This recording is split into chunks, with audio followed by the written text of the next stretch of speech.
Boletim Coppola.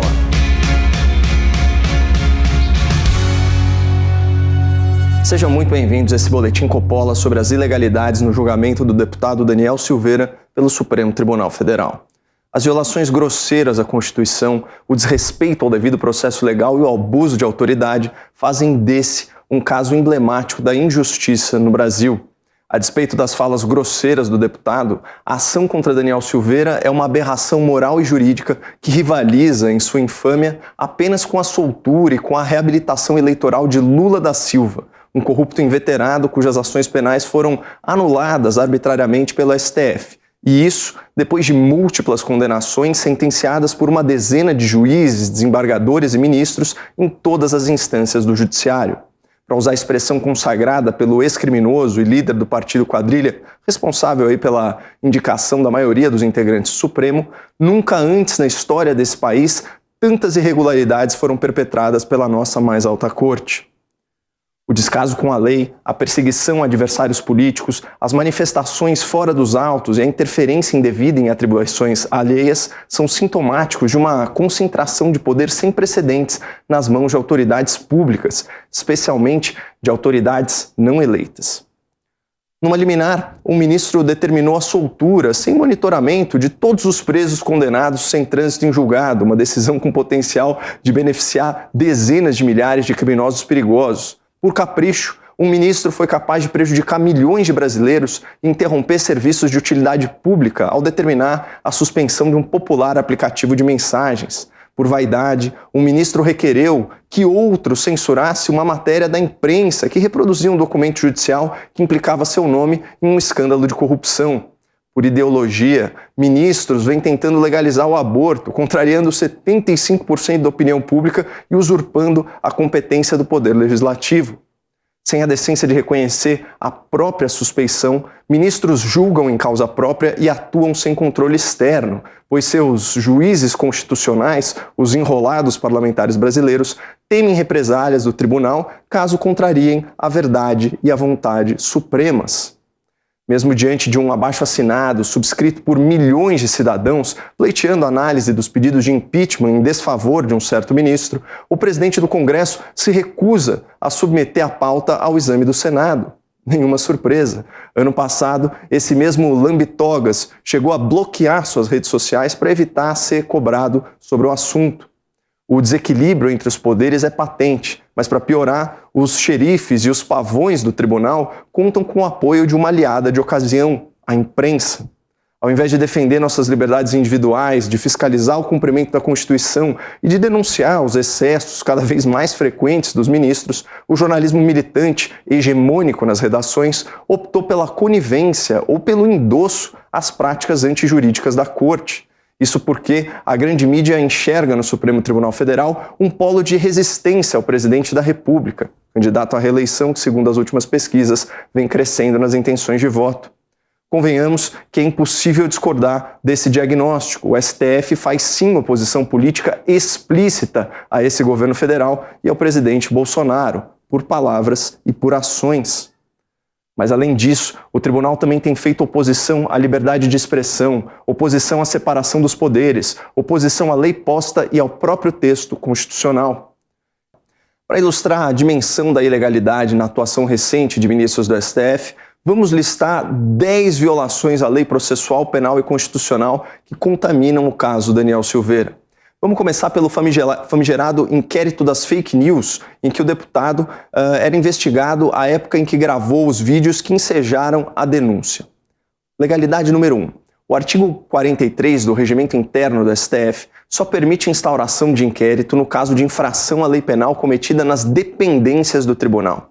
Para justificar a investigação, o sentido desse dispositivo foi deturpado, considerando que ataques à honra dos ministros e até à honra dos seus familiares eram equivalentes a ataques ao próprio tribunal em sua sede.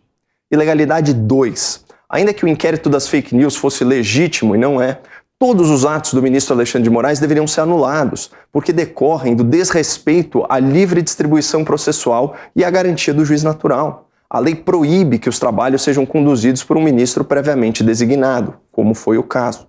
Ilegalidade número 3. O inquérito das fake news excluiu o Ministério Público das suas atribuições constitucionais, fazendo do STF, ao mesmo tempo, investigador e julgador, o que viola o sistema acusatório vigente. Pior, o ministro relator se recusou mais de uma vez a arquivar o referido inquérito, que foi desclassificado pela Procuradoria-Geral da República como inconstitucional.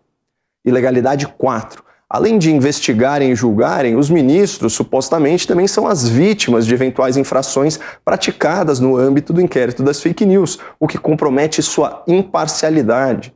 Começando pelo senhor Alexandre de Moraes, ministros deveriam se declarar suspeitos para julgar eventuais crimes dos quais eles próprios e seus familiares são as vítimas. Mas vamos tratar das ilegalidades patrocinadas pela STF a partir da prisão do Daniel Silveira. A prisão do deputado foi inconstitucional porque ela viola a imunidade parlamentar. Segundo o artigo 53 da Constituição, deputados e senadores são invioláveis civil e penalmente por suas opiniões, palavras e votos. Além disso, membros do Congresso só poderiam ser presos em flagrante e por crimes inafiançáveis. Então, a ilegalidade número 6. Para justificar essa prisão ilegal do deputado Daniel Silveira, Alexandre de Moraes tentou enquadrá-lo na antiga Lei de Segurança Nacional, como se as palavras do parlamentar representassem um risco ao Estado. Adicionalmente, o ministro inventou, da sua cabeça brilhante, uma nova modalidade de flagrante, o flagrante permanente, que ocorre quando o crime está gravado e postado na internet. Ilegalidade número 7. Não bastasse a detenção, era preciso manter o deputado preso. Então, violando tratados internacionais sobre direitos humanos e o disposto no artigo 310 do Código de Processo Penal, a prisão em flagrante não foi relaxada nem foi convertida em prisão preventiva, transformando o acusado num preso político, detido por meses a fio a título de custódia cautelar, sem qualquer base jurídica. Ilegalidade 8. Mesmo após a decretação da prisão domiciliar, que ainda é ilegal, mas menos gravosa, o deputado federal sofreu uma série de penalidades desproporcionais e humilhantes que o impediram de exercer seu mandato parlamentar, como determina a Constituição. As suas contas em redes sociais, por exemplo, foram censuradas. Ele foi impedido de dar entrevista e foram impostas restrições à sua livre circulação. Ilegalidade 9. Contrariando a jurisprudência recente do STF, incluindo o seu próprio voto sobre a matéria, Alexandre de Moraes determinou o uso de tornozeleira eletrônica pelo parlamentar sem submeter os autos do processo à Câmara dos Deputados e ainda mandou a Polícia Federal bater a porta do Congresso. Ilegalidade 10. Para obrigar o deputado Daniel Silveira a cumprir essa ordem manifestamente ilegal, Alexandre de Moraes estipulou uma multa exorbitante de R$15 mil por dia, além do bloqueio de todas as contas bancárias do parlamentar, que, a propósito, tem família para sustentar. Mas o pior é que não existe previsão na lei penal para fixação de multa por descumprimento de ordem judicial. É outra invenção do ministro. A lista de ilegalidades é muito superior a 10 itens, mas esses exemplos já deveriam bastar para mudar a atitude de quem tem sido conivente com esse tipo de abuso. Nós estamos diante de ministros que não têm hesitado em fazer justiça e fazer injustiça com as próprias mãos. E isso é muito grave. Bom, em razão do calendário eleitoral, o Boletim Coppola vai antecipar o seu recesso e, se Deus quiser, estaremos de volta no final de maio participando da cobertura da pré-campanha e depois da campanha eleitoral mais importante da história recente do país. Muito obrigado, não percam a esperança no Brasil e fiquem com Deus.